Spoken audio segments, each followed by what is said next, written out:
में। अब तो बहुत आयु चली गई बहुत थोड़ी रही, नारायण अवचेत, काल चिरैया चुग रही, निस्दिन आयु खेत। बहुत चली गई, थोड़ी सी बची है। तो जो बची है उसका क्या करना है? भगवान का चिंतन करना चाहिए। तो क्या करें? पैसे ना कमाएं? कमाओ, पैसे कमाना चाहिए, परंतु उतना जितने की ज़रूरतें हैं। जिंदगी दो तरह से गुजारी जाती है, एक ज़रूरतों के हिसाब से ज़िंदगी चलती है, एक इच्छाओं के हिसाब से ज़िंदगी चलती है। आप सबकी ज़रूरत क्या है? अच्छा, ज़रूरत और इच्छाएं ये दोनों अलग अलग हैं कि एक है? ज़रूरत और इच्छा ये दोनों अलग अलग हैं कि एक है? क्या अंतर है? ज़रूरत है ना, और इच्छा क्या है? ये क्यों भैया बताओ, ये बताओ, ज़रूरत और इच्छा में क्या अंतर है? हाँ, ज़रूरत हमारी क्या है? रोटी, कपड़ा, मकान, शिक्षा, ये हमारी क्या है? ज़रूरत है। ये तो होनी ही चाहिए। आप सबकी ज़रूरतें पूरी हो सकती हैं कि नहीं? ज़रूरत तो रिक्शे वाले की भी पूरी हो सकती है, ज़रूरतें पूरी हो सकती हैं। इसलिए ज़िंदगी ज़रूरत के हिसाब से जिया करो। लेकिन आजकल लोग ज़रूरत के हिसाब से नहीं जीते, इच्छाओं के हिसाब से जीते, और इच्छाएं कभी पूरी नहीं होती। ज़रूरतें सबकी पूरी हो सकती हैं। आप मेहनत करिए, काम करिए, ज़रूरतें पूरी हो जाएंगी। रोटी, कपड़ा, मकान की ज़रूरतें पूरी हो जाएंगी। इच्छाएं तो रावण की भी रह गईं, इच्छाएं रावण की भी पूरी नहीं हुई। इसलिए जो इच्छाओं के पीछे भाग रहे हैं वो परेशान हैं, और जिन्होंने अपनी ज़रूरतें पूरी कर ली वो प्रसन्न हैं। ज़रूरतें पूरी कर लो, भगवान का चिंतन करो, ज़रूरतें पूरी करके भगवान में लग जाओ, कल्याण है।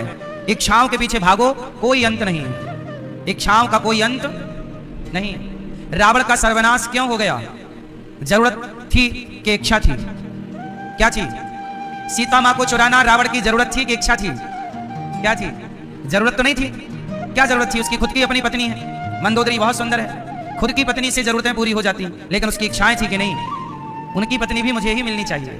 जब इच्छाएं व्यक्ति अनंत करता है, इसी को शॉर्ट फॉर्म में बड़े बुजुर्गों ने कहा कि जितना चादर हो उतना ही पांव पसारना चाहिए। तो आपको इच्छाओं का गुलाम नहीं होना चाहिए। आजकल लोग इच्छाओं के गुलाम हैं। सुखदेव भगवान वही कहते हैं कि सत्याम छितौ किम कसिपो प्रयासई। जब जमीन पर सोने से काम चल जाए तो बिस्तर की इच्छा नहीं होनी चाहिए। जमीन पर लेट जाते हैं, सिराने हाथ रखते हैं, हम तो अपना तकिया बिस्तर हमेशा साथ रखते हैं, है ना?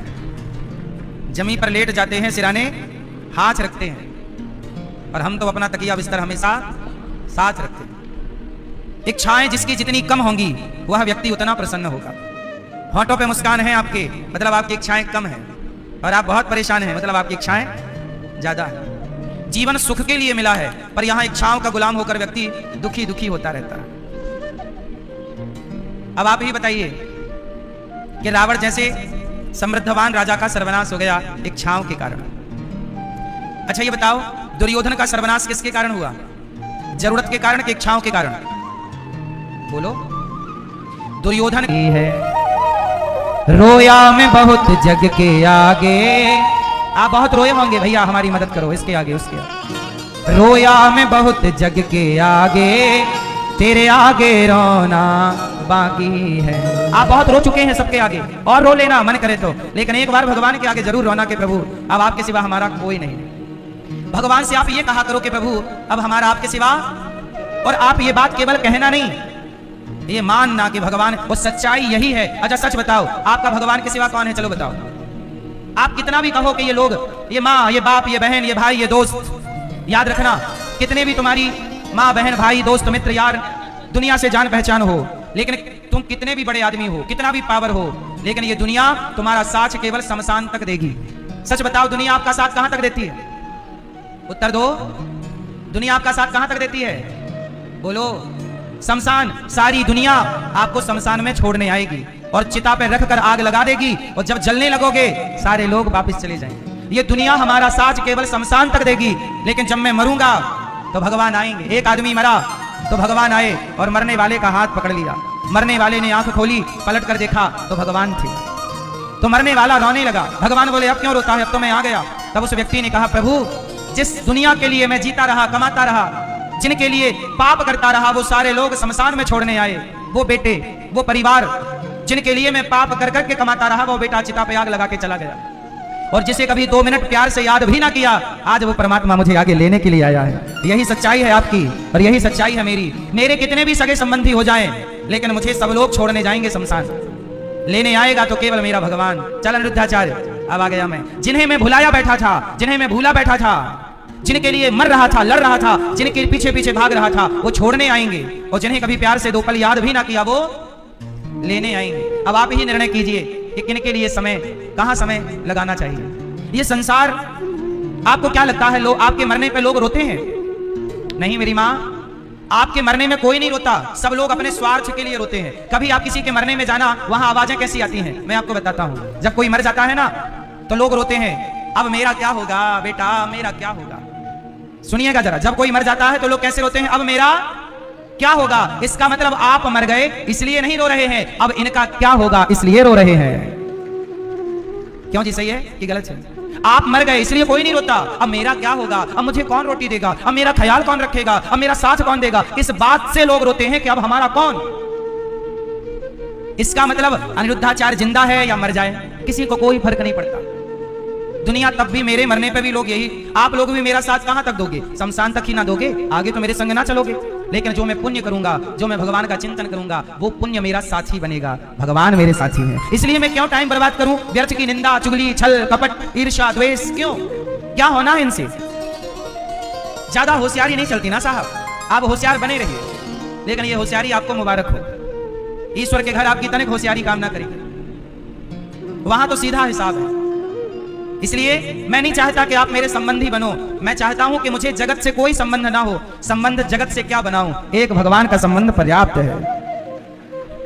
इसलिए आप लोग भी सच्चाई को, चाहे आप आज समझ लो मेरी बात, 2 साल बाद समझना, 10 साल बाद समझना, या कभी मत समझना, लेकिन सच्चाई यही है, यही रहेगी सारी जिंदगी, इसे आप बदल नहीं सकते। ये दुनिया अपने स्वार्थ के लिए आंसू बहाती है। मेरे मरने पे भी लोग रोएंगे तो अपने स्वार्थ के लिए रोएंगे, मेरे लिए कोई क्यों रोएगा। आप मेरे लिए क्यों रोएंगे, मेरे लिए रो के आपको मिलना क्या है। इसलिए मैं क्यों कहूं कि मैं आपसे उलझाऊं, उलझना ही है तो भगवान से उलझो, भगवान के चरणों में जाओ। जगत के पीछे भाग के क्या पाओगे। मैं हमेशा एक बात कहता हूं कि स्त्री के पीछे भागोगे तो क्या देगी, स्त्री तुम्हें देगी तो अपना शरीर दे देगी, और क्या दे सकती है। पुरुष देगा तो वो तुम्हें दौलत दे सकता है, अपना शरीर दे सकता है, और क्या देगा। बाप देगा तो अपनी दौलत प्रॉपर्टी दे सकता है, और क्या देगा। ये संसार अपनी दौलत संपदा दे सकता है, लेकिन भगवान ही हैं जो तुम्हें मोक्ष दे सकते हैं। दुनिया तुम्हें मोक्ष नहीं दे सकती। दुनिया, बताइए, मैं पाप कर चुका हूं, माना कि अनिरुद्धाचार्य ने पाप किया है, तो बताइए आप में से कोई मुझे पाप से मुक्त कर सकता है। बोलो, मैंने झूठ बोल के पाप किया है, मैंने किसी का दिल दुखाकर पाप किया है, मैंने चींटियों को मारकर पाप किया है, तो बताइए मुझे आप में से कोई पाप से मुक्त कर सकता है। बोलो, मुझे पाप से मुक्त कोई कर सकता है तो केवल भगवान मुझे पाप से मुक्त कर सकते हैं। गीता में कहा भगवान ने, आखिरी श्लोक, ये गीता की अंतिम वाणी है, इसके बाद गीता में कुछ नहीं है। सर्वधर्मान परित्यज्य मामेकम शरणं व्रज अहम त्वा सर्व पापेभ्यो मोक्षयिष्यामि मा शुचा। हे अर्जुन, अहम त्वा सर्व पापेभ्यो, मैं ही तुझे पाप मुक्त कर सकता हूं। धरती में किसी में ताकत नहीं है कि तुम्हें पाप से मुक्त कर सके। तुम्हारा पिता तुम्हें पाप से मुक्त ना कर सकता, तुम्हारी मां तुम्हें पाप से मुक्त ना कर सकेगी, तुम्हारा परिवार, रिश्तेदार, भाई तुम्हें पाप से मुक्त ना कर सकेंगे। कौन कर सकेगा, आप बताओ, आपको पाप से मुक्त कौन कर सकेगा। जोर से, जोर से, केवल भगवान। तो कब जाओगे भगवान की शरण में, कब जाओगे, कब कहोगे कि प्रभु हम आपके हैं, कब कहोगे कि प्रभु आपके सिवा हमारा कोई नहीं, कब ये संबंध जोड़ोगे, कब पक्का संबंध स्थापित करोगे। कहते हो आप लोग ना अपने आप को धोखा दे रहे हैं, आप किसी और को धोखा नहीं दे रहे हैं। आप सोच रहे हैं कि संसार का सुख लेना बुरा नहीं है। मेरी माँ, बेटे को पढ़ाओ लिखाओ, शादी ब्याह करो, जिम्मेदारियां पूरी करो, पर सब काम करते हुए अपने आप को भगवान के हवाले कर दो, इसी से भलाई है। हम ये नहीं कहते कि काम छोड़ दो, हम ये नहीं कहते जिम्मेदारियां छोड़ दो, काम करो, जिम्मेदारियां पूरी करो, सब कार्य करते हुए। अर्जुन से भगवान कहते हैं तू लड़, महाभारत कर, लड़, उठा गांडीव, तो गांडीव उठा, पर यह मत सोच लेना कि मैं लड़ रहा हूं, यह सोचना कि भगवान मेरे से यह कार्य। आप गृहस्थी में जाओ, पर यह सोच के जाओ कि यह भगवान की आज्ञा है कि मैं गृहस्थ में जाऊं, भगवान की आज्ञा है कि संतान उत्पत्ति हो, भगवान की आज्ञा है कि मैं सेवा करूं। हर कार्य भगवान की आज्ञा से करिए, कार्य करिए, गृहस्थी बसाइए, जिंदगी जियो। पर गए थे, गृहस्थी बसाई, गृहस्थी का पालन किया, अब गृहस्थी पूरी हो गई, शादी ब्याह कर दिया बेटी बेटा का, अब जैसे गए थे वापस आओ।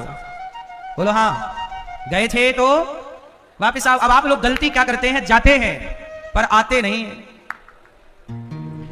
गए, शादी ब्याह कर ली, गए, आए नहीं, लौटो ना साहब। बेटी बेटे का शादी कर ली, पत्नी का सुख ले लिया, बच्चों का सुख ले लिया, अब बच्चों का ब्याह कर दिया ना, कर दिया। अब दोनों पति पत्नी बेटा बेटी से ममता हटाओ और भगवान में मन लगा लो। लेकिन आप तो हैं, जाते हैं और सारी जिंदगी बुढ़ापा आ गया। वो मैया क्या डट रही है, पुता पुता पुता पुता, बेटा बेटा बेटी बेटी। मान मेरा कहना नहीं तो पछताएगा, मिट्टी का खिलौना मिट्टी में मिल जाएगा। मान मेरा कहना नहीं तो पछताएगा, मान मेरा कहना नहीं तो पछताएगा, मान मेरा कहना नहीं तो पछताएगा, मेरा कहना नहीं तो पछताएगा। मिट्टी का खिलौना मिट्टी में मिल जाएगा, मिट्टी का खिलौना मिट्टी में मिल जाएगा। मान मेरा कहना नहीं तो पछताएगा, मेरा कहना नहीं तो पछताएगा। मिट्टी का खिलौना मिट्टी में मिल जाएगा, मिट्टी का खिलौना मिट्टी में मिल जाएगा। एक बात सब गाओ मेरे संग। मान मेरा कहना, मान मेरा कहना नहीं तो पछताएगा। बोलो मेरी माँ, मान मेरा कहना नहीं तो पछताएगा। मिट्टी का खिलौना मिट्टी में मिल जाएगा, मिट्टी का खिलौना मिट्टी में मिल जाएगा। मिट्टी का खिलौना मिट्टी में मिल जाएगा, मिट्टी का खिलौना मिट्टी में मिल जाएगा।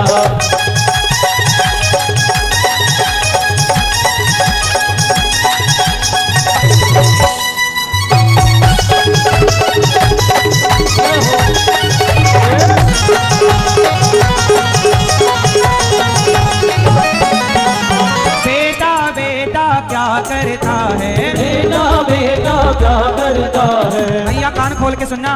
ओ भैया, बेटा बेटा बेटा बेटा क्या करता है, बेटा बेटा बेटा बेटा क्या करता है। बेटा तेरा एक दिन, तुम कितना भी बेटा बेटा कर लो, बस शादी होने तो छोरे की। बेटा तेरा एक दिन पड़ोसी बन जाएगा, बेटा तेरा एक दिन पड़ोसी बन जाएगा। बेटा तेरा एक दिन पड़ोसी बन जाएगा, बेटा तेरा एक दिन पड़ोसी बन जाएगा। बेटा तेरा एक दिन पड़ोसी बन जाएगा। बेटा तेरा एक दिन पड़ोसी बन जाएगा। मिट्टी का खिलौना मिट्टी में मिल जाएगा, मिट्टी का खिलौना मिट्टी में मिल जाएगा। और मेरा कहना नहीं तो पछताएगा, मेरा कहना नहीं तो पछताएगा। मिट्टी का खिलौना मिट्टी में मिल जाएगा। मिट्टी का खिलौना मिट्टी में मिल जाएगा।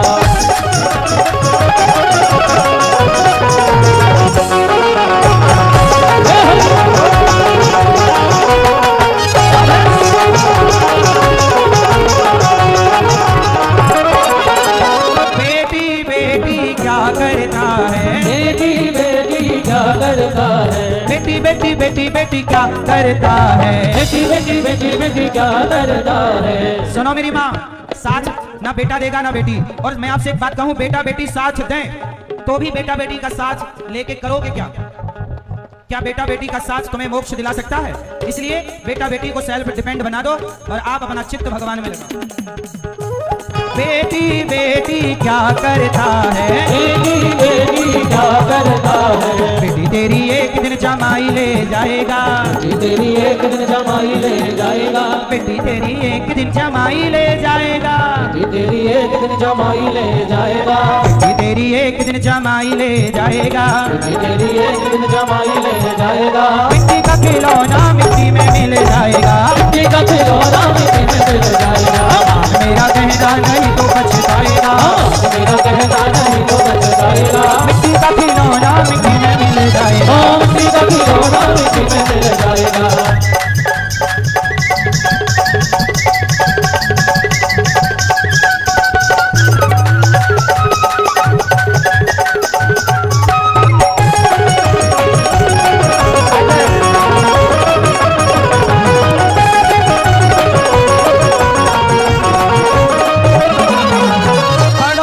पड़ोसी क्या करता है, पड़ोसी पड़ोसी क्या करता है। पड़ोसी पड़ोसी क्या करता है, पड़ोसी पड़ोसी क्या करता है। पड़ोसी तो एक दिन जला के चला आएगा, पड़ोसी तो एक दिन जला के चला आएगा। पड़ोसी तो एक दिन जला के चला आएगा। पड़ोसी तो एक दिन जला के चला आएगा। मिट्टी का खिलौना मिट्टी में मिल जाएगा, मिट्टी का खिलौना मिट्टी में मिल जाएगा।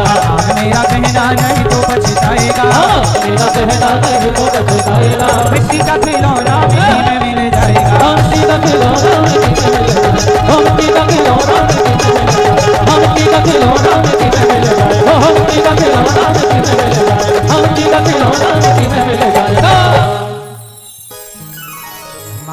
क्या कहना, नहीं तो पछताएगा। मिट्टी का खिलौना मिट्टी में मिल जाएगा। इसलिए कहता हूं, ध्रुव जी ने 5 साल में ही अपने आप को भगवान के आश्रित कर दिया। भगवान प्रकट हो गए। भगवान, अच्छा ध्रुव जी जब भगवान प्रकट हुए, ध्रुव जी ने स्तुति करनी चाहिए, कुछ आता नहीं, कुछ नहीं आता, 5 साल के बच्चे। तब भगवान ने ध्रुव जी के गालों में शंख का स्पर्श कराया। ध्रुव जी को सारी विद्याओं का ज्ञान हो गया। भगवान चाहें तो, भगवान कहते हैं, मूकं करोति वाचालम पंगुम लंघयते गिरिम यत्कृपातमहं वंदे परमानंदम माधवम। मूक हाहि वाचाल पंगु चढ़हि गिरिवर गहन, जासु कृपा सुदयाल द्रवहु सकल कलिमल दहन। मूकम करोति वाचालम, जब भगवान कृपा करते हैं तो गूंगा भी बोलता है। मूकम करोति वाचालम, गूंगा भी बोलता है, लंगड़ा भी पहाड़ लांग जाता है। कब? जब कृपा हो तब। इसलिए कहता हूं, भगवान की कृपा, संसार के लोगों की कृपा एक तरफ और भगवान की कृपा एक तरफ। जगत का साथ एक तरफ और जगन्नाथ का साथ एक तरफ। इसलिए किसका साथ चाहिए? भगवान के आश्रित। हम किसके हैं? हमारा कौन? एक भरोसे एक बल एक आस विश्वास, एक राम घनश्याम हित चातक तुलसीदास। आसरा केवल भगवान का हो। भगवान ध्रुव जी पर कृपा करते हैं। पिता की गोद ना मिली तो भगवान ने अपनी गोद दी, बड़ा लाड़ लड़ाया। अंत में ध्रुव जी को भगवान ने आशीर्वाद 36,000 वर्षों का राज्य देकर के भेज दिए। ध्रुव जी राजा बने। सृष्टि का क्रम विदुर जी महाराज ने मैत्रेय जी से कहा कि संसार किस तरह से तैयार हुआ। कहा कि भगवान नारायण की नाभि से कमल हुआ, कमल में ब्रह्मा जी, और ब्रह्मा जी ने अन्य संतों को प्रकट किया। ब्रह्मा जी के शरीर से मनु और शत्रुपा का प्राकट्य हुआ। मनु शत्रुपा की 5 संतानें हुई, 3 बेटियां और 2 बेटे। अच्छा एक बात आपसे पूछ लूं, बताओ इस संसार में पहले कौन आया? स्त्री आई कि पुरुष आया? मैया, मैया जा रही हो मेरी मां? बीच कथा से जा रही हो? ऐसे नहीं, कथा सुनना चाहिए पूरी। अब सुनो, मनु जी महाराज की कितनी संतानें हुई? 5, 3 बेटियां और 2। पहले कौन आया होगा इस धरती पे? मुर्गा आया कि मुर्गी? कौन आया भैया बताओ? कौन आया? अंडा आया कि मुर्गी? कौन आया? अंडा। तो अंडा कहां से आया होगा भैया?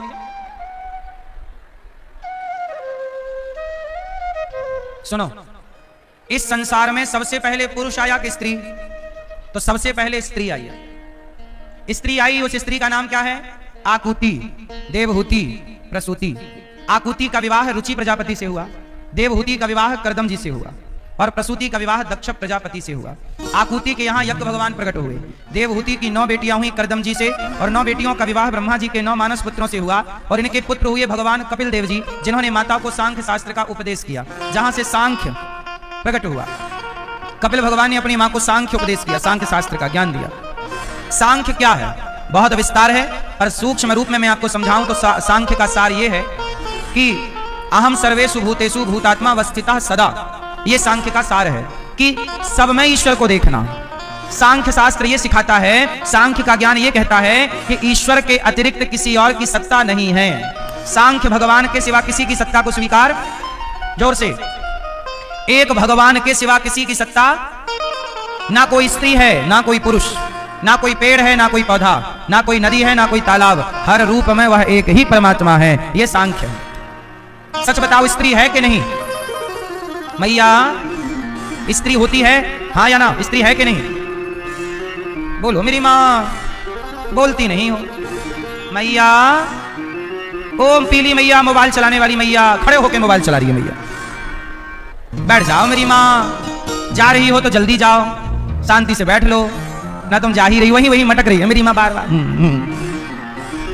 ना जा ही रही है ना आ ही रही है। शांति से सुन लो। ओ छोरा, तुम काहे खड़े हो गए? कालू राम, बैठो।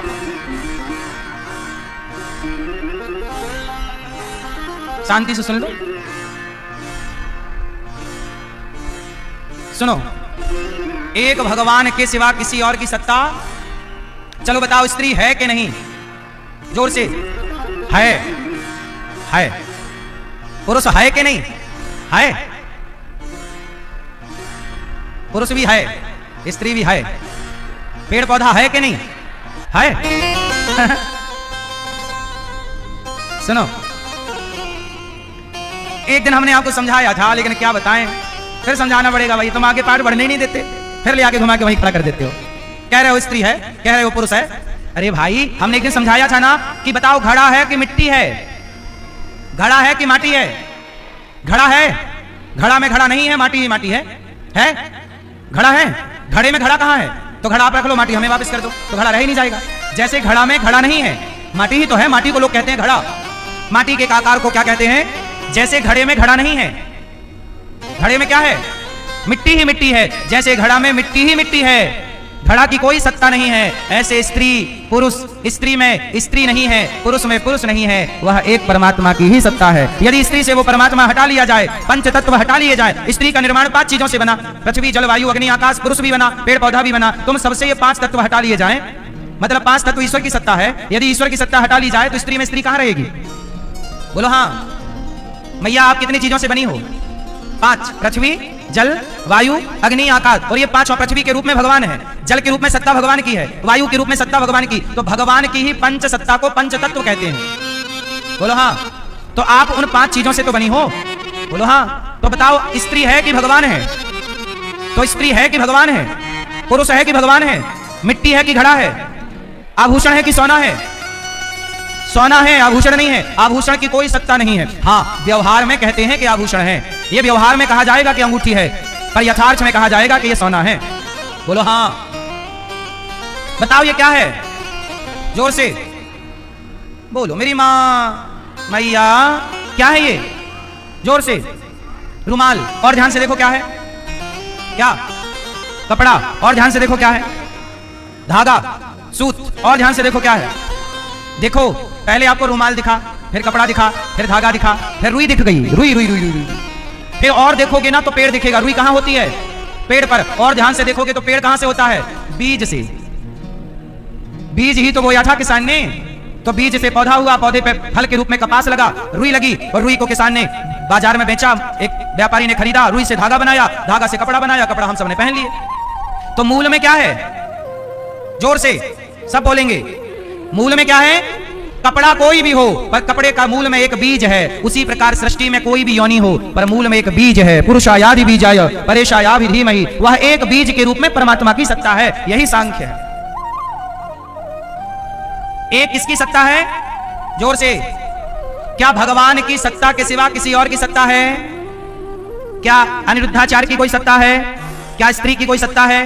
क्या पुरुष की कोई सत्ता है? किसी की सत्ता नहीं है। सत्ता है केवल भगवान की। तो अज्ञानी कहता है कि स्त्री है, ज्ञानी कहता है कि भगवान है। अज्ञानी कहता है पुरुष है, ज्ञानी कहता है कि भगवान है। जो संसार देखे, जो जगत देखे, वो अज्ञानी है, और जो जगत में ही जगन्नाथ को देखे, वो ज्ञानी है। जिसे गुलाब नजर आए वो अज्ञानी है, और जिसे गुलाब बनाने वाला परमात्मा नजर आ जाए वो ज्ञानी है। जिसे स्त्री नजर आए वो अज्ञानी, और जिसे स्त्री बनाने वाला परमात्मा नजर आ जाए वो। हर स्त्री में परमात्मा की सत्ता है, हर पुरुष में परमात्मा की सत्ता। कुत्ता, बिल्ली, गधा, चींटी, हाथी, सब में कौन है? बोलो मेरी माँ। नामदेव जी महाराष्ट्र के एक संत हुए हैं। रोटी बना के रखी उन्होंने, और रोटी रखी थी कि अंदर घी की कटोरी लेने गए, और तब तक कुत्ता आया, रोटी मुंह पे दबा के भागा। और रोटी दबा के भागा तो नामदेव जी घी की कटोरी लेके निकले तो कुत्ता भाग रहा था। नामदेव जी घी की कटोरी लेके पीछे दौड़ गए। प्रभु रुक जाओ, सूखी रोटी ना खाना, आपका दिया घी है, घी तो चुपड़ लो। लोग कहते हैं वो कुत्ता है। नामदेव जी बोले आप कह रहे हो कुत्ता है, पर मैंने रोटी भगवान के लिए रखी थी, तो इस रूप में भगवान ही आकर मेरी रोटियों का भोग लगा रहे हैं। जैसे लोग कुत्ता कह रहे हैं, उसे भक्त भगवान कह रहा। मानो तो मैं गंगा माँ हूं, ना मानो तो बहता, मानो तो कण कण में सब में भगवान है, नहीं मानो तो आप कौन? क्यों? तो भगवान कहां है? सब जगह वही है।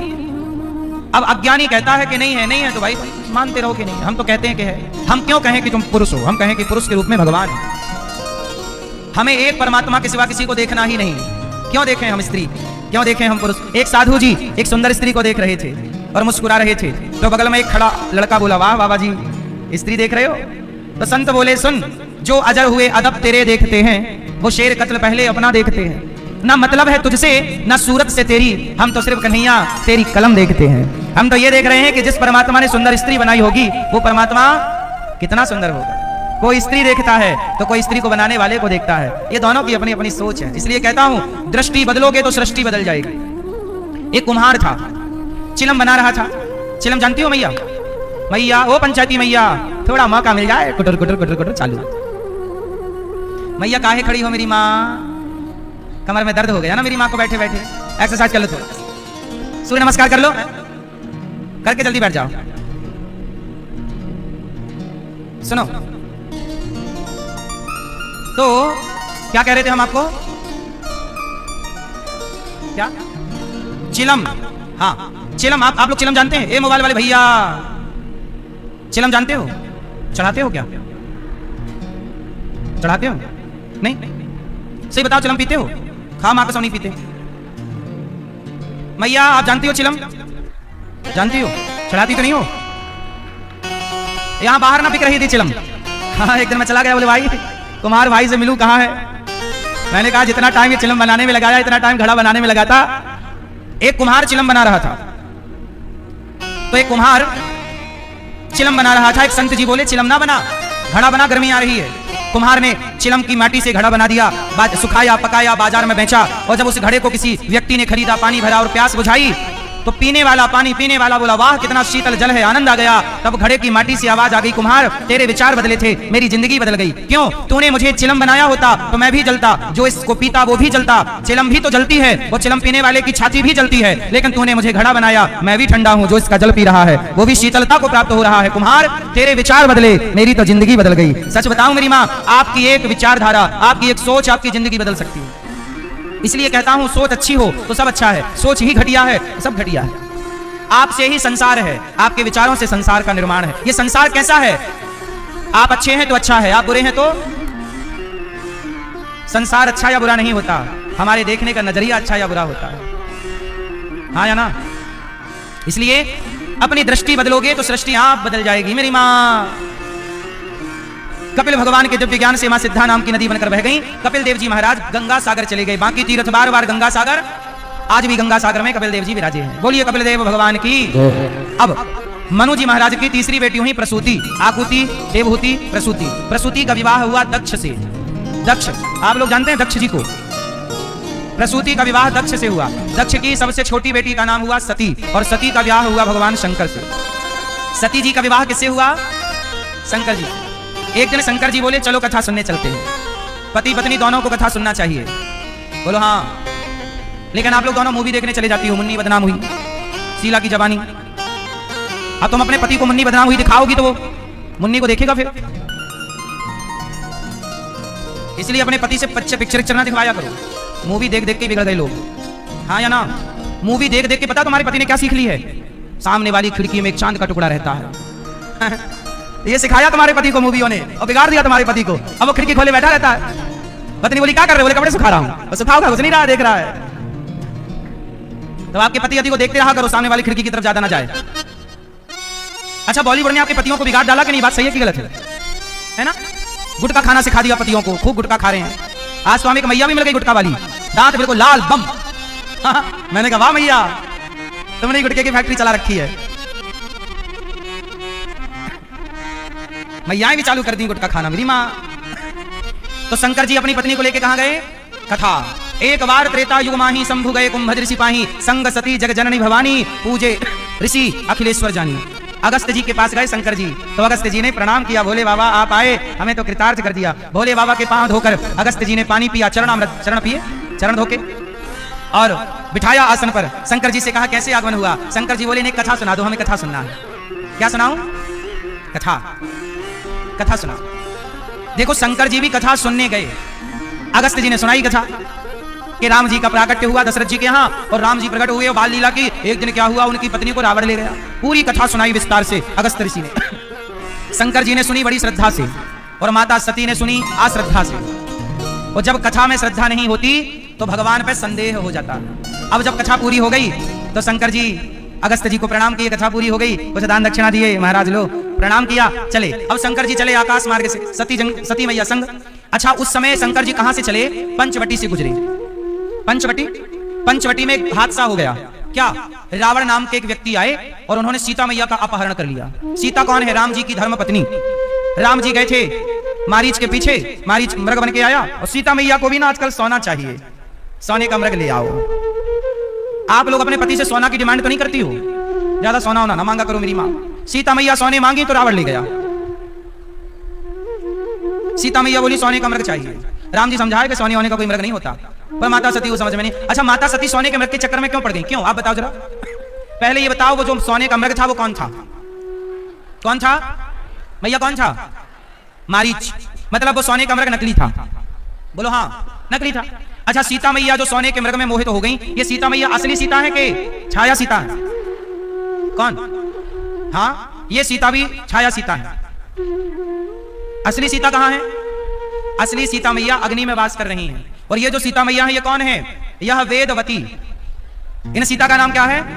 वेदवती नाम की एक स्त्री जो ब्रह्मा जी की पुत्री कही जाती है। हिमालय में इन्होंने तपस्या की और तपस्या करके कहा कि हमें पति रूप में राम चाहिए। तो कहा कि राम का विवाह तो हो गया है, पर कुछ समय के लिए आपको राम की पत्नी होने का सौभाग्य मिलेगा। तो जब असली सीता अग्नि में चली गई तो सीता का किरदार निभाने के लिए, सीता का अभिनय करने के लिए वेदवती को बुलाया गया। यही है माया सीता, छाया सीता, कुछ भी आप नाम देते हैं। ये छाया सीता आई और सीता बन गई। चूंकि छाया सीता नकली सीता है ना, वेदवती सीता बनी, तो नकली सीता नकली सोने के मृग में मोहित हो गई। और जब मोहित हुई तो राम जी से कहा कि चाहिए। राम जी गए और मारीच ने माया रच दी। लक्ष्मण जी को आवाज लगा दी मरते समय। सीता मैया ने कहा कि जाओ लक्ष्मण, राम पे संकट है। खूब सुनो, अब मैया चला लो मोबाइल, पीली मैया सुनो। राम जी सीता मां के बालों में फूल लगा रहे थे, तभी जयंत इंद्र का बेटा सोचा कि ये भगवान नहीं है। राम जी की लीला इतनी नेचुरल है कि इंद्र का बेटा जयंत बोला कि ये भगवान नहीं हो सकते, ये पत्नी से ऐसे प्यार कर रहे हैं जैसे कोई कामी हो। तो जयंत गया और सीता मैया के पांव में कौवा बन के चोंच मार दी। जयंत गया और सीता मैया के पांव में क्या मार दी? कौवा बन के चोंच मारी, और चोंच मार के भागा। और जब भागा तो सीता मैया के पांव से ना खून निकल आया, और खून निकला तो बहता हुआ राम जी के पास गया। राम जी ने देखा कि ये खून कहां से? देखा तो सीता मां के चरणों से निकल रहा था। राम जी ने देखा कैसे खून आया, देखा तो कौवा भाग रहा था। राम जी ने उठाया तिनका, ध्यान से सुनना, क्या उठाया? तिनका। तिनके का बनाया धनुष, तिनके का बनाया बाण, और तिनके के बाण में ब्रह्मास्त्र साध लिया और छोड़ दिया। जयंत के पीछे राम का बाण लग गया। अब जयंत भागा फिर रहा, हे पिताजी बचाओ। पिता मतलब इंद्र। इंद्र बोले बाहर हो जा, यहां ना बचेगा क्योंकि राम से पंगा लिया। हे ब्रह्मा जी बचाओ। ब्रह्मा जी बोले अंदर मत घुसना, चलो। शंकर जी बचाओ, सबने मना कर दिया। वो ब्रह्मास्त्र भगवान राम का बाण पीछे पीछे घूम रहा, जयंत भाग रहा यहां वहां यहां। तब नारद जी देखे, नारायण नारायण। नारद देखा विकल जयंता, लागी दया कोमल चित संता। नारद जी बोले कहो जयंत क्या हुआ? जयंत बोले प्रभु गलती हो गई, मैंने राम की पत्नी सीता मां के पांव में चोंच मार दी। ये बाण मेरा पीछा कर रहा, जला रहा, मैं मर जाऊंगा, बचा लो। नारद जी बोले तुमने गलती क्यों की? जयंत बोला कि मैं राम का प्रभाव देखना चाहता था। तो नारद जी बोले देख लिया प्रभाव, कि राम का एक बाण पीछे लग गया तो तुम्हें ब्रह्मा और शिव भी बचाने को तैयार नहीं हुए। तो ये राम का प्रभाव तुमने देख लिया। अब तुम चाहते हो अपनी मुक्ति, तो जाओ राम की शरण में, सीता मां के पांव पकड़ लो। जिनके पांव में तुमने चोंच मारी है, जिनका अपराध किया है, वो जगत जननी मां है, उनके पांव पकड़ लेना, वो क्षमा कर देंगी। और जब सीता मां के पांव में जाके गिरे तो कहा नारद जी ने कि अभी तुमने प्रभाव देखा है राम का, चरणों में गिरोगे तो स्वभाव देख लोगे राम का। चरणों में गिरे, सीता मां के पांव को पकड़ लिया, माता क्षमा कर दो। राम जी की ओर सीता मां ने कहा प्रभु अब ये बच्चा है, गलती होगी, क्षमा कर दो। राम जी ने ब्रह्मास्त्र शांत कर दिया। तो राम का प्रभाव ऐसा है कि राम एक बाण छोड़ देते तो रावण सीता मां को चुरा कर, अच्छा जयंत ने तो चोंच मारी थी पांव में, रावण तो पूरी की पूरी सीता चुरा के ले गया। बोलो हाँ। अब ये बताओ अपराधी बड़ा कौन है? जयंत अपराधी है कि रावण? ज्यादा बड़ा अपराधी कौन? जोर से।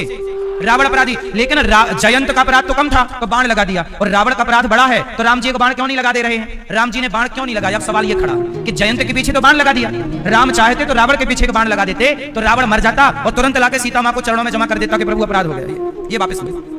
क्यों जयंत के पीछे बाण लगाया? बोलो हाँ। तो रावण के पीछे बाण क्यों नहीं लगाया? उत्तर दोगे? चश्मा वाले भैया उत्तर देंगे, क्यों नहीं लगाया?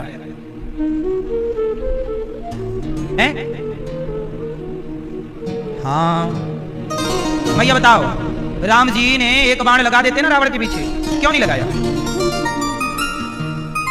क्यों?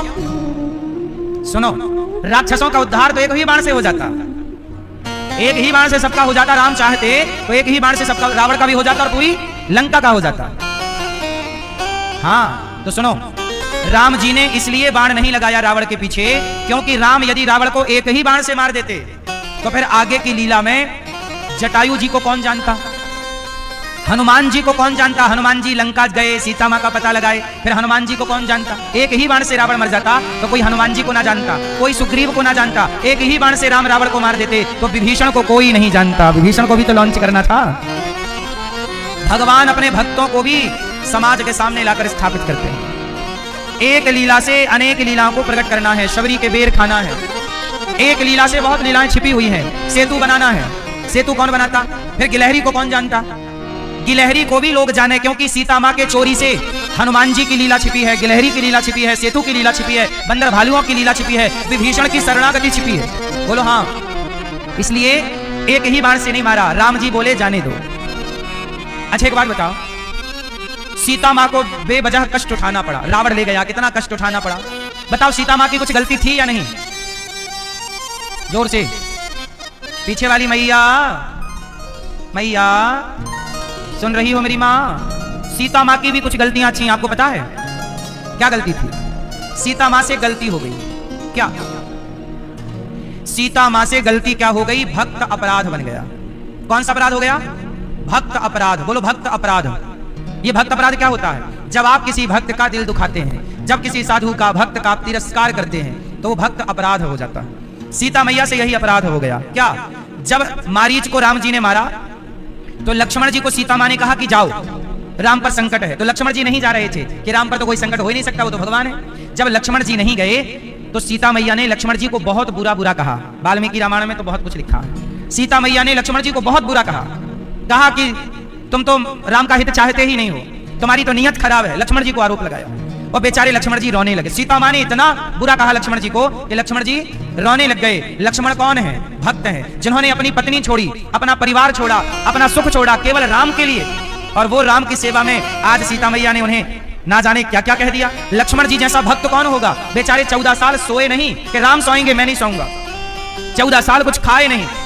ऐसे लक्ष्मण जी का अपराध सीता मैया ने कर दिया। उन्हें डांट दिया, उनका तिरस्कार कर दिया, अपमान कर दिया, तो सीता मां को पाप लग गया। कौन सा पाप, भक्त अपराध का पाप लगा। और जब ये पाप लगा तो उस पाप का दंड क्या था, रावण चुरा करके ले गया। राम से दूर हो गई सीता मां।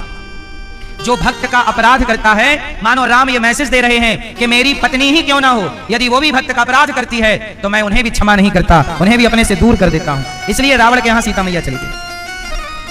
भगवान कहते हैं, सुनो, भगवान कहते हैं मुझे लात मार दो, भगवान कहते हैं मुझे लात मार दो चलेगा, पर मेरे भक्त को लात नहीं मारना। सुनो, भगवान को लात मारा था किसने, भृगु ऋषि ने। किन्होंने लात मारा, एक बार भृगु जी ने भगवान नारायण की छाती पर एक लात जमाया, लात पाद प्रहार कर दिया, छाती पे लात मारी। आप लोगों ने देखा होगा, जो आपके घर में गोपाल जी होते हैं ना, उनकी छाती पे पांव का निशान होता है, ध्यान से देखना कभी। गोपाल जी की छाती पे पांव का, वो पांव भृगु जी का है। भृगु जी ने भगवान नारायण क्षीर सागर पर लेटे थे, लक्ष्मी जी पांव दबा रही थी, भृगु जी गए और एक लात जमाया भगवान की छाती पे। वो जब लात मारी तो भगवान ने चरण पकड़ के कहा, भृगु जी हमारी छाती बड़ी कठोर है, आपके चरण बड़े कोमल हैं, कहीं आपको चोट तो नहीं आई।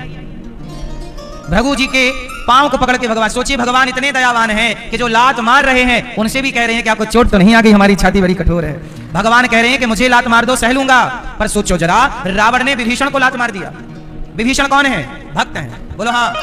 और रावण ने किसका अपमान कर दिया, भक्त का। और भक्त का अपमान किया। सोचो कि रावण सीता मां को चुरा कर ले गया, तब तक रावण पर राम जी ने एक बार भी हमला नहीं किया। लेकिन जब रावण विभीषण को लात मार के निकाला, तब राम जी ने कहा कि तुमने भक्त का अपमान कर दिया, अब छोड़ेंगे, सर्वनाश कर दिया। रावण ने सीता मां को चुराया, इसलिए सर्वनाश नहीं हुआ। रावण ने विभीषण जैसे भक्त का अपमान कर दिया, इसलिए सर्वनाश हो गया। इसलिए भक्त का अपराध नहीं करना चाहिए। आजकल लोग साधु संतों को गालियां देते रहते हैं, संतों का अपमान करते रहते हैं। क्यों भाई, संतों को तुमने रोटियां कितनी दी हैं, रोटी एक ना दी और गालियां ढेर सारी दे दी। अरे हमारे भारत की शोभा साधु संतों से ही रही है, क्यों तुम संतों को गालियां दे रहे हो। संत लोग जवाब नहीं देते, अपमान करोगे तो जवाब ईश्वर देंगे, और ईश्वर की लाठी में आवाज नहीं होती। इसलिए तिरस्कार से बचिएगा, किसी भक्त का, किसी साधु का अपमान ना कीजिएगा। तुम जानते नहीं हो, तुम संतों के बारे में कुछ जानते नहीं हो। जो सुनाती है मीडिया वो सुन के आप बोलने लग जाते हो। तो मीडिया हर बात सही ही सुनाती है, इसकी तो गारंटी नहीं है। इसलिए आप अपराध ना करना। सीता मां ने अपराध किया, दंड मिला। रावण ने अपराध किया, दंड मिला। भक्त का अपराध ना हो, कोशिश कीजिएगा। इसलिए माता सती बोली भगवान शंकर से कि ये राम भगवान नहीं है, भगवान होते तो अपनी पत्नी का पता लगा लेते। शंकर जी ने समझाया कि भगवान है, लीला रच रहे हैं, बहुत समझाया, पर माता सती की समझ में, अब शंकर जी समझा ही तो सकते हैं, नहीं समझी माता। तो शंकर जी बोले आप बताओ क्या चाहती हो। माता सती बोली कि मैं परीक्षा लेना चाहती हूँ। मैं क्या लेना चाहती हूँ? परीक्षा। तो शंकर जी बोले भाई ले लो, जो तुम्हारे मन अति संदेह हो तो परीक्षा ले लो, जाकर जाओ। अब माता सती चली परीक्षा लेने। अब शंकर जी समझ गए, हुई है सोई जो राम रचि राखा, को करी तर्क बढ़ा वही शाखा। एक बात यहां समझने की है, आप लोग अपने बेटे को समझाओ, बेटी को समझाओ, सबको समझाओ, और समझाने के बाद ना माने तो समझ लो कि ये ईश्वर की इच्छा है। शंकर जी ने भी समझाया माता सती को, नहीं समझी तो शंकर जी बोले कि अब ये राम जी की इच्छा है, हुई है सोई जो राम रचि राखा। आप अपना कर्म करते रहो, लेकिन जो हो रहा है उसे स्वीकार करो, क्योंकि वो ईश्वर की मर्जी है।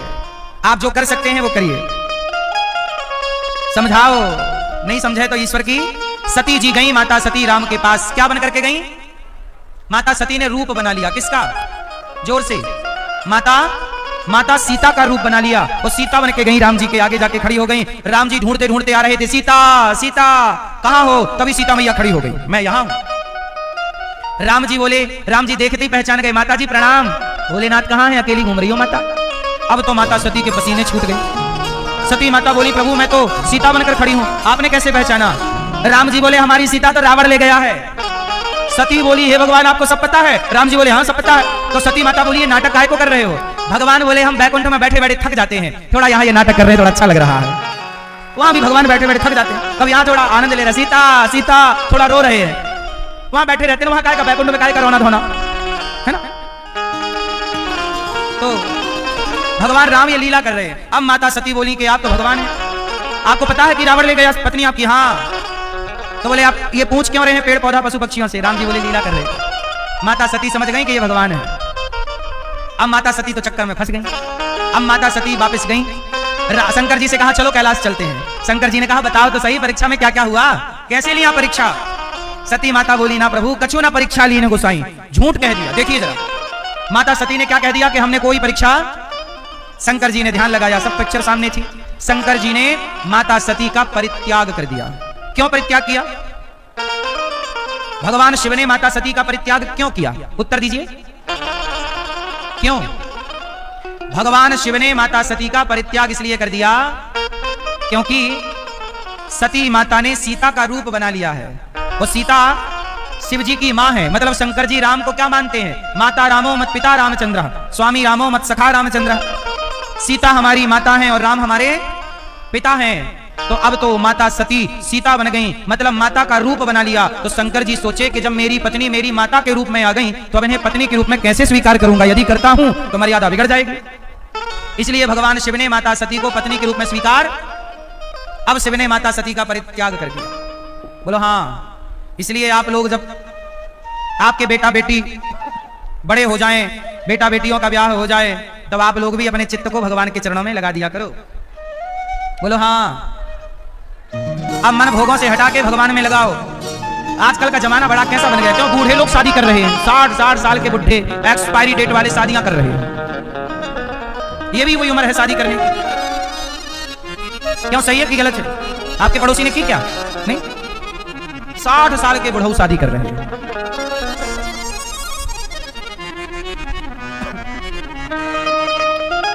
और कुछ स्त्रियां भी देखो, एक छोरी का ब्याह लग गया तो मां बोली कि रुक जा, तू बाद में ब्याह करना, पहले दामाद के संग मैं भाग के आती हूं। तो एक मैया बेचारी दामाद के संग फरार हो गई।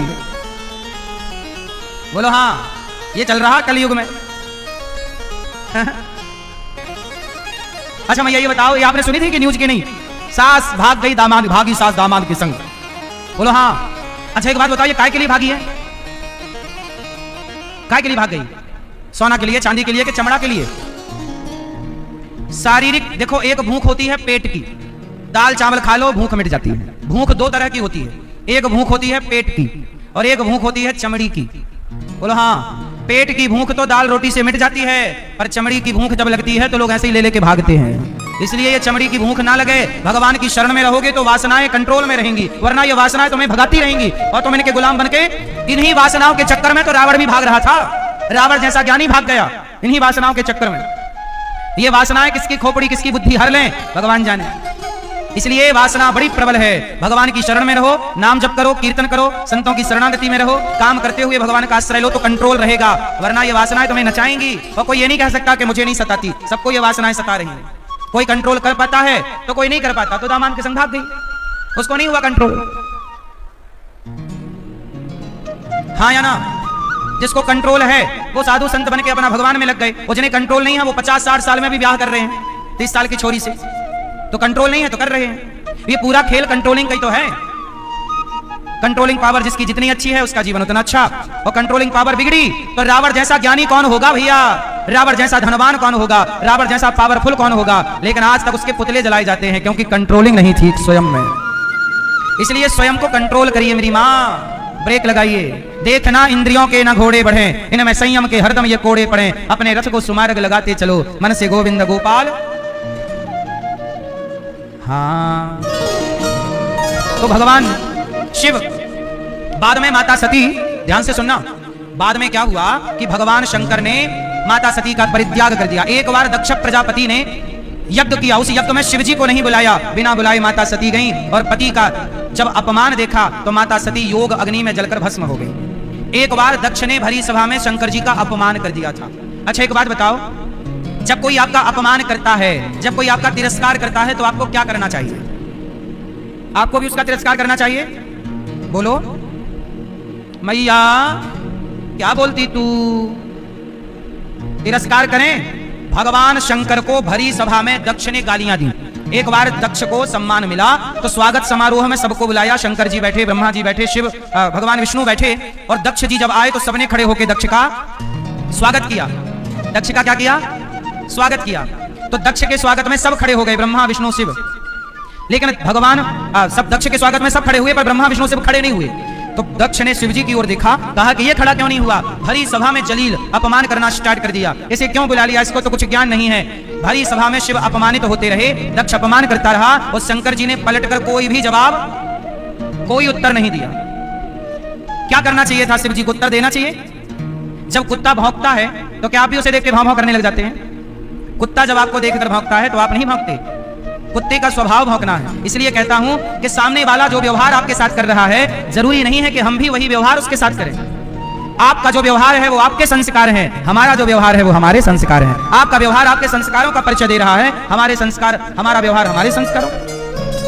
बोलो हाँ।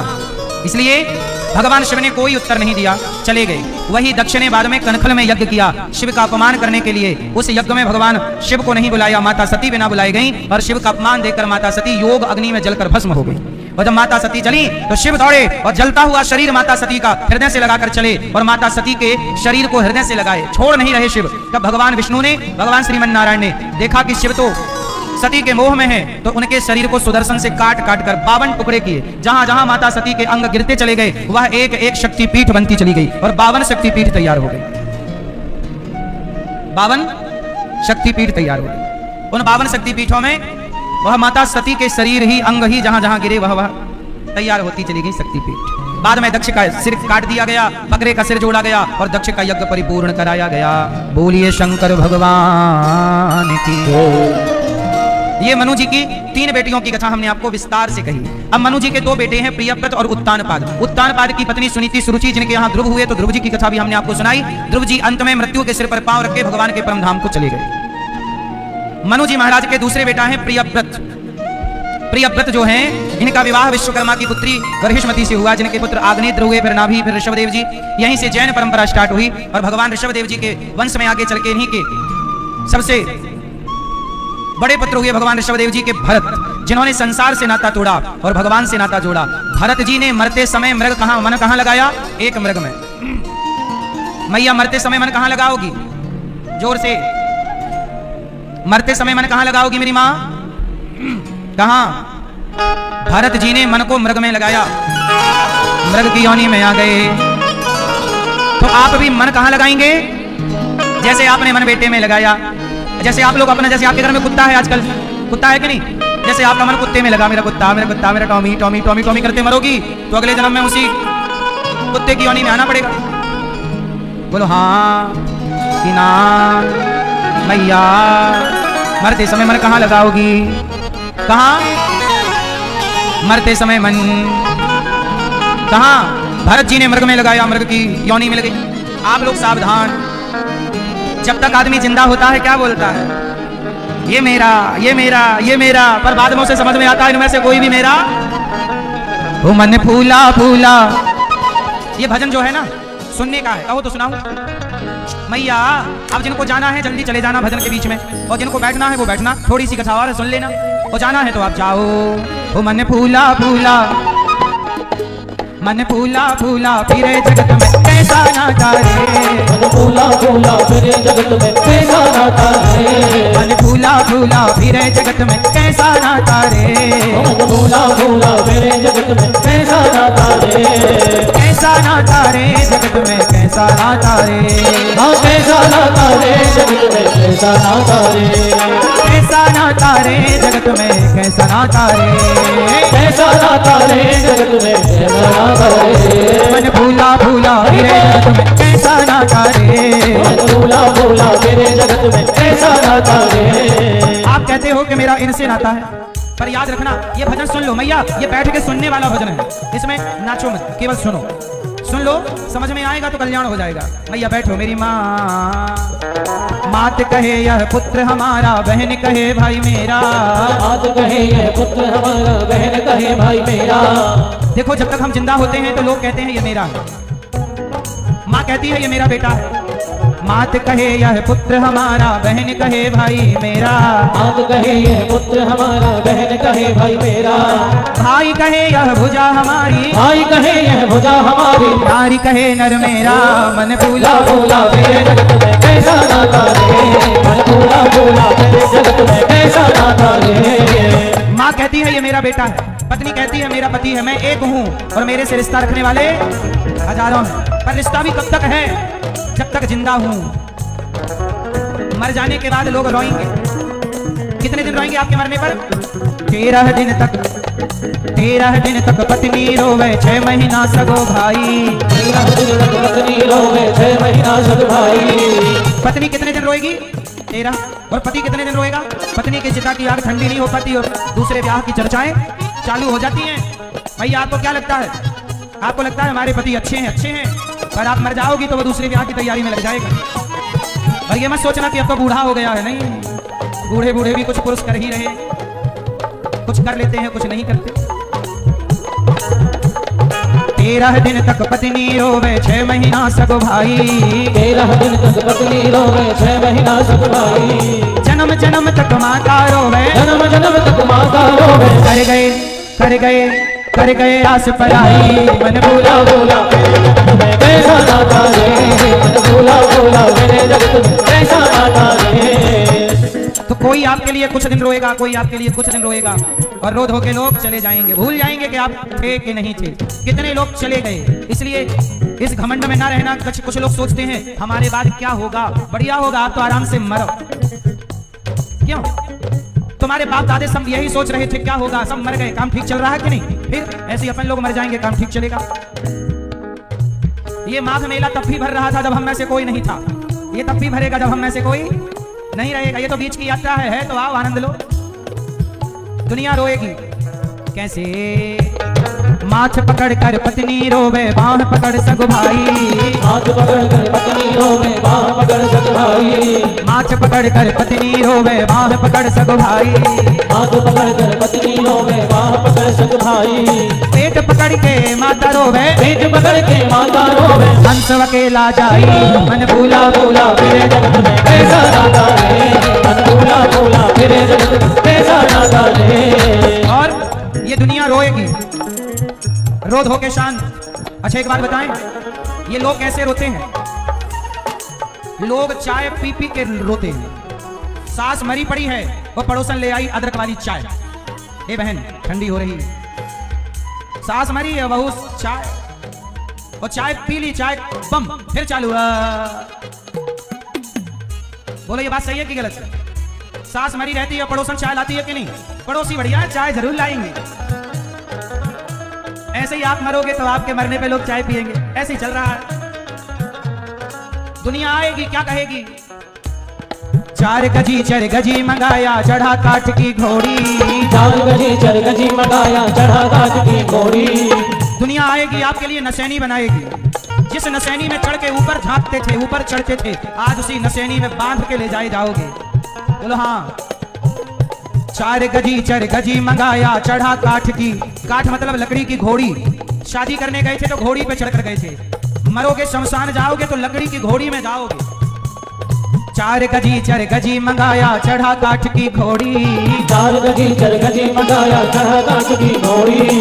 चारों कोने आग लगा दियो, चारों कोने आग लगा दियो, फूंक दियो जस होरी। आप चिता पे जब रखे जाएंगे तो आग लगाई जाएगी और चिता ऐसी जलेगी मानो होली जल रही है। आग लगे जैसे होरी मन भूला भूला मेरे जगत में ऐसा ना था रे। मन भूला भूला मेरे जगत में ऐसा ना था रे। और जब आप मरोगे तो आपके मरने में लोग आएंगे।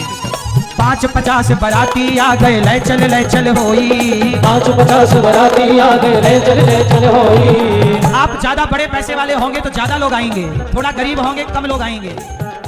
आजकल लोग मरने में भी उतने ही लोग आते हैं जितने के लायक व्यक्ति होता है, और मरने के बाद सारी फॉर्मेलिटियां पूरी होती हैं। जिंदा थे किसी ने फूल नहीं दिया, मर गए तो फूलों की हार माला पहना रहे। जिंदा थे रुमाल नहीं दिया, मर गए तो कपड़े सॉल उड़ा रहे। जिंदा थे तो पांव पकड़ के खींचते थे, मर गए तो कंधे पे बिठा बिठा के ले जा रहे। वाह रे जमाना। जिंदा थे पानी नहीं दिया, मर गए तो आग दे रहे। 5-50 बराती आ गए ले चल होई। 5-50 बराती आ गए ले चल होई। कहत कबीर सुनो भाई साधो, कहत कबीर सुनो भाई साधो, जागत सबकी होई। मन भूला भूला मेरे जगत में कैसा ना था रे। मन भूला भूला मेरे जगत में कैसा ना था रे। और जब आप चिता पे जल रहे होते हैं तो कैसे जलोगे? हाड़ जले जस लाकड़ी, हाड़ जले जस लाकड़ी, केस जले जस घासा। हाड़ जले जस लाकड़ी, केस जले जस घासा। जब आप मरोगे जलाया जाएगा तो शरीर कैसे जलता है? हड्डी लकड़ी की तरह, चमड़ी पिघल जाएगी घी की तरह, और बाल घास की तरह फुर्र। हाड़ जले जस लाकड़ी, केस जले जस घासा। हाड़ जले जस लाकड़ी, केस जले जस घासा। सोने जैसी काया जल गई, सोने जैसी काया जल गई। ओ ना आयो पासा, मन भूला भूला मेरे जगत में कैसा ना था रे। मन भूला भूला मेरे जगत में कैसा ना था रे। शरीर जल गया, कोई आया? हाँ, सारी दुनिया आई शमशान में जला के चली गई। अब तुम्हारे जलाने के बाद वहां बढ़िया रसगुल्ले खा रहे हैं दुनिया वाले जला के। एक और लाओ, तुम्हारे नाम की 13वीं में रसगुल्ले मांग मांग एक और लाओ, एक पूरी और ले आओ। ये तुम्हारे नाम की कचौरी खा रहे हैं और तुम लोगों के लिए रोते थे, ये खा रहे हैं रसगुल्ला। इसलिए कहता हूं अपना कल्याण कर लो। ये सारी लाइनें कबीरदास जी ने लिखी जो आपको सुनाई गई। एक लाइन और कबीरदास जी की सुनो। मिट्टी चुन चुन घर ये बनाया कहता था घर मेरा। मिट्टी चुन चुन घर ये बनाया कहता था घर मेरा। मिट्टी चुन चुन घर ये बनाया कहता था घर मेरा। मिट्टी चुन चुन घर ये बनाया कहता था घर मेरा। तेरा है ना मेरा है यह, तेरा है ना मेरा है यह। है चिड़ियों का बसेरा, मन भूला भूला मेरे जगत में कैसा ना था रे। भूला भूला मेरे जगत में कैसा ना था रे। कितने भी घर बना लो, जिन महलों के लिए झगड़े होते थे आज उन महलों में चमगादड़ लटक रही। देख लो पुराने किला, जिन किलों के लिए राजा रजवाड़े लड़ते थे आज उनमें चमगादड़ लटक रही है कि नहीं? मिट्टी चुन चुन घर ये बनाया कहता था घर मेरा। तेरा घर नहीं है, तेरे भगवान। ये सारी लाइनें कबीरदास जी ने लिखी। एक लाइन और है जो ये दास अनिरुद्ध ने इसमें लिखी है, कहो तो सुनाऊं। देह समा गया आग के मुख में बचा न कुछ भी तेरा। देह समा गया आग के मुख में बचा न कुछ भी तेरा। देह समा गया आग के मुख में बचा न कुछ भी तेरा। देह समा गया आग के मुख में बचा न कुछ भी तेरा। पुण्य कमाई किया जो तूने, पुण्य कमाई किया जो तूने, वही बचा अब तेरा। मन भूला भूला मेरे जगत में कैसा ना था रे। मन भूला भूला मेरे जगत में कैसा ना था रे। भूला भूला मेरे जगत में कैसा ना था रे। भूला भूला मेरे जगत में कैसा ना था रे। कैसा ना था रे जगत में कैसा कैसा नाता रे, हाँ कैसा नाता रे जगत में कैसा नाता रे, ओ कैसा नाता रे जगत में कैसा नाता रे, हाँ कैसा नाता रे जगत में कैसा नाता रे, मन भूला भूला फिरे जगत में कैसा नाता रे, भूला भूला मेरे जगत में कैसा नाता रे, भूला भूला मेरे जगत में कैसा नाता रे, भूला भूला मेरे जगत में कैसा नाता रे, अरे कैसा नाता रे, अरे कैसा नाता रे।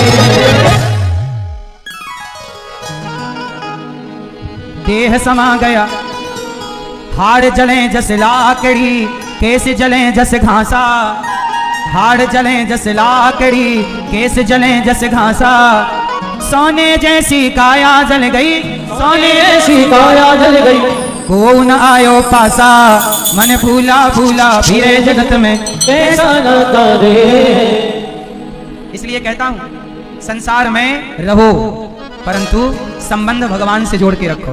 कैसा नाता रे, ये संसार से हमारा क्या नाता। ये कबीरदास जी का भजन है, कबीरदास जी गा रहे हैं कि मन फूला फूला फिरे जगत में। आदमी मन फूला फूला के जगत में घूमता है कि मेरा ये मेरा वो मेरा। क्या कर लेंगे ये दुनिया वाले, शमशान तक ही तो ले जाके छोड़ आएंगे। तुम्हारा भजन तुम्हारा कल्याण करेगा, तुम्हारा पुण्य तुम्हारा कल्याण करेगा। इसलिए कहता हूं मैया पुण्य करो,